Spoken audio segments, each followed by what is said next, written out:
She called her mother to tell her that she was heading home, but she never made it.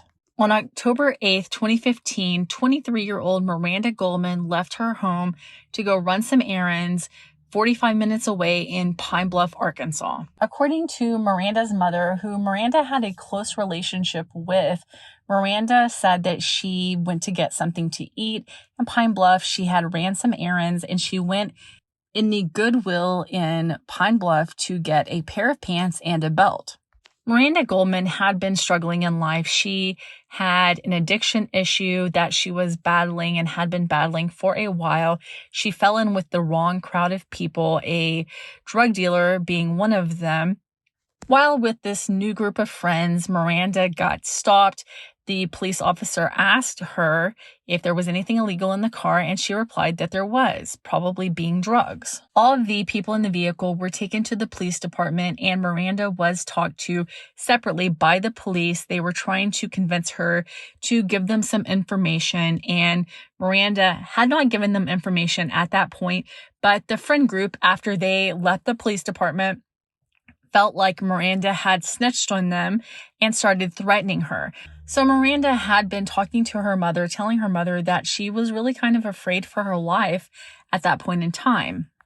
In order to get further away from addiction and get her life back on track, Miranda had moved back in with her mother and was taking active steps to improve her life. Like on this day when she went to go run errands, she went in Goodwill to purchase a pair of pants and a belt and saw that they were accepting applications. While at the Goodwill store, Miranda was talking on the phone and was heard saying that she would be out of the store shortly or something to that effect.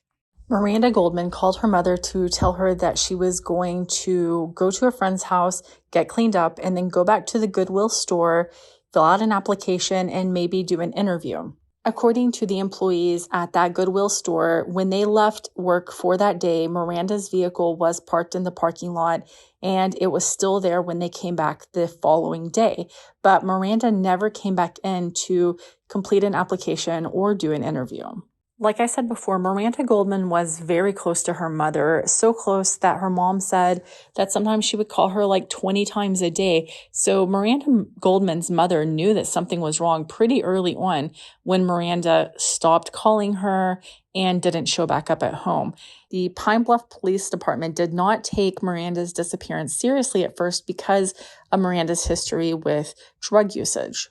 But on November 10th, 2015, so 32 days after Miranda's disappearance, an anonymous source called the Pine Bluff Police Department to report that there were remains in a wooded area at the corner of 38th Street and Ohio. This area was a little over 2 miles away from where Miranda's car was found. The remains were positively identified as belonging to Maranda Goldman, but the cause of death was not determined, although it was ruled to be a homicide. That's about all of the knowledge that is public for this case. It has been almost 8 years since Maranda Goldman's death, and this case is still unsolved. Miranda's family deserves to know what happened to her. Yes, Miranda struggled with addiction. She had struggles like everybody has struggles in life. Maybe your struggle is not addiction, but everyone has struggles. But Miranda was trying. Miranda had a good heart. Miranda was loved by many people. There is a hefty reward for information that results in an arrest in this case. And by hefty, I mean $20,000. So they definitely want information in this case that will solve the mystery of Miranda's murder. Miranda's mother does believe that her murder has something to do with the issue with the police and the group of friends that was threatening Miranda. And I use the term friends so loosely.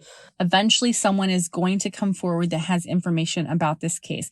If you have information about this case, I urge you to call the Pine Bluff Police Department. The number is 870-730-2090.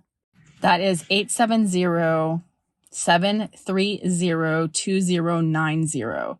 So if you have information about this case, please come forward, because you can be the first one to come forward and get the deal, or you can be the one that doesn't ever come forward and get all the time. It's really just up to you if you have information about this case or were involved in the murder of Maranda Goldman. Either way, it has been almost 8 years, and Maranda Goldman's family deserves to know what happened